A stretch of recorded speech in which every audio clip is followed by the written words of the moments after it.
Hello again, it's Jan Bedell, the Little Giant Steps Brain Coach. Welcome back for this week's Brain Coach tip, Adoption, Isn't Love Enough? Recently in podcast number 31 and 32, we've talked about the many causes of behavioral issues that can be common also with adopted children.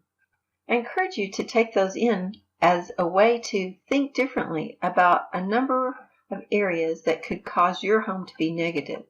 Even though there are some slightly different strategies you have to use for adopted children, I think you'll get some good ideas from those episodes. I have been really privileged over the last 20 plus years to be able to help thousands of families incorporate the neurodevelopmental approach for life through the Little Giant Steps products and programs. Parents have reported amazing results, which is wonderfully gratifying for me. My prayer is that you can see the same results through the information that I share here and want to share this podcast with your friends that have adopted children. God may want to work through you so another family can get the help they're praying for. First of all, as we start this topic, adoption, isn't love enough? I want to thank you for having a big heart and a love for children. I believe that you were led to adopt. I hear miraculous stories from the families that I work with of how God led them to the children that they adopted. I have to commend you again. Someone needed a home, and you opened your heart and your home to adopt. I believe this is a direct reflection of what God has done for us. He adopted us into His family. I just have to tell you, yours is a holy call. Thank you for choosing this path. You are changing lives. I know you don't get too much thanks, but I am thanking you now. From where I sit, you have done a sacred thing. God's love is flowing through you. Just don't ever forget that. When we birth children or adopt them, we don't have any guarantees of the outcome. You can pour yourself into loving a baby or a young child, not knowing what they're going to grow into. You know, everybody loves puppies, but grown dogs can be a totally different matter. When you adopt, you face many unknowns. What will those particular genetics produce? What about spiritual aspects of adoption? There's physical aspects, and there could be emotional baggage as well. I just have to applaud you for being willing to step out and nurture and raise the children that you have. It truly is the heart of God to adopt. I want to recommend a book to you. I think it could help you now and help your teenagers think differently as well. It's a book called Do Hard Things. It will encourage you because God has called you to do a hard thing. The good news is He equips who He calls. Just keep that in mind. My main emphasis today is to share with you a part of adoption you probably didn't know. That is how the brain is impacted by the adoption process. The fact is that the child has experienced rejection and abandonment, even if it's in the womb, and even if he went from the womb into your arms directly after birth. Abandonment, rejection, adoption, those are traumas. And what happens with a trauma is there's a chemical in the brain called cortisol that washes over the brain in times of stress or trauma. It sears the pathways because the first priority of the brain is to keep us alive. This part of the brain that is compromised is the pons area. So all of these children come to you with what we would call pons damage. One of the things that this pons area controls is the appropriate sense of pain. So if this is skewed, if they have a skewed pain perception, they could be too rough with their siblings or pets and not even realize it. This is the part of the brain that's responsible for life preservation, bonding and attachment, empathy, and is the foundation for cause and effect. You might be having some aha moments right now in that, like if your child's not bonding with you, it may have nothing to do with you or how hard you try and how much you love them. It has to do with this pons damage. And if they don't have empathy for other people, They don't see when someone's hurt or they don't care. Again, it's not them being mean or disrespectful. It's just that they don't have that capacity because of this pons damage. And then when they do crazy things, not realizing what the effect is going to be, again, that could be from pons damage. I have a friend who has had some real trauma in her childhood, and she said another thing that happens is the destruction of the child's truster. That's what she puts it like. It's just the truster is broken. This can apply to trusting of God and trust in people, and is caused by that cortisol flush that we talked about that the brain has experienced. So you have been providing a good environment with love and stability, but no amount of love can build this part of the brain back. Don't get me wrong, you are giving a huge gift with your love and support, but love can't build the truster back that's destroyed by trauma. That's why it's so confusing to loving parents, because they thought that love would be enough. You've provided love and spiritual guidance and behavioral guidance, and you might even give the child his own beautiful room filled with lovely things, but often he won't sleep in there because of fear. He can't trust that he'll be okay.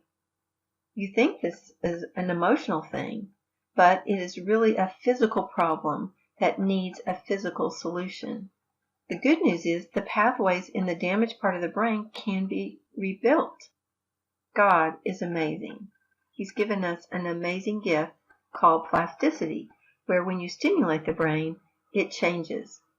Every adoptive situation is different. I've worked with several adoptive families that had even more difficult situations, like the child was labeled as RAD, which is reactive attachment disorder. And you think, why isn't love enough to change the insecurity of this child? It's because if that part of the brain is not working correctly, it's kind of like a smoke detector that's going off in the house, but this is going off in their body like an alarm, and they're just on edge all the time, on fight or flight. The solution to this is not just more counseling. The solution has to be physical. The repair to the brain takes a physical solution because it's a physical and developmental issue. The physical solution I have to offer is the neurodevelopmental approach. It's rebuilding the brain to trust again. The brain can function better by building these pathways. I just want to tell you the story of Sam. He was a little boy that was adopted at 2.5 from Russia, and he was 8 years old when I saw him. He'd been going to counseling for years, and he had a very severe issue where his mom could not be out of his sight, or he was terribly fearful. Mom would just have to tell him where she was all the time. Sam, I'm in the kitchen now. Now I'm going to the laundry room. She would just have to narrate all day where she was so that to keep his anxieties down. Again, he'd been going to counseling for many years, and he came for his first evaluation, and he did a neurodevelopmental program. Much of it was working on the pons level, but we were just kind of getting started. On his second program, the programs last about 4 months, and then the brain needs a change and needs the next level of stimulation.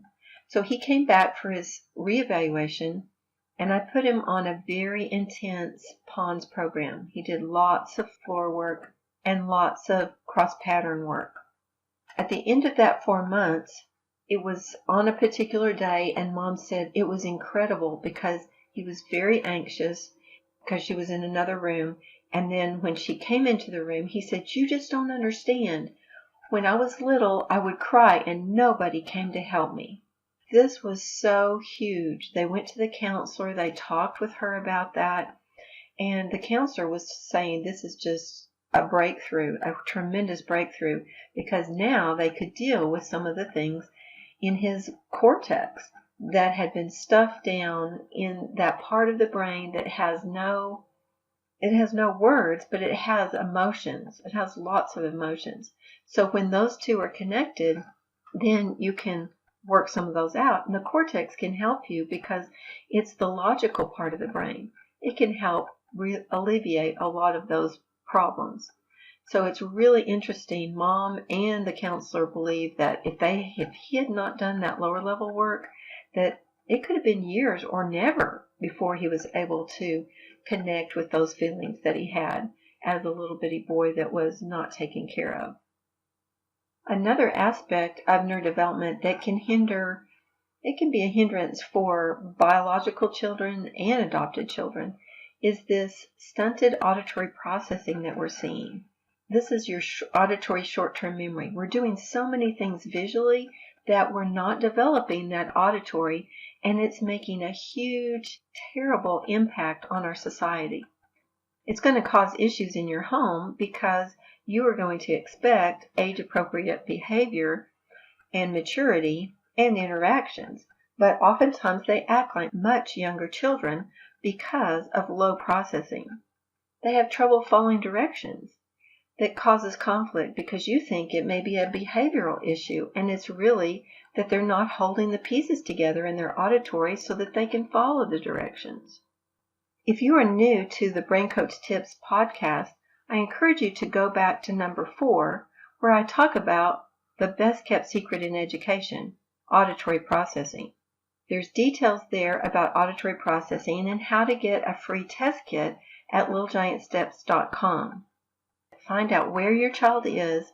That's going to explain a lot about their behavior, and you can work on that. It's really simple. Twice a day for 2 minutes.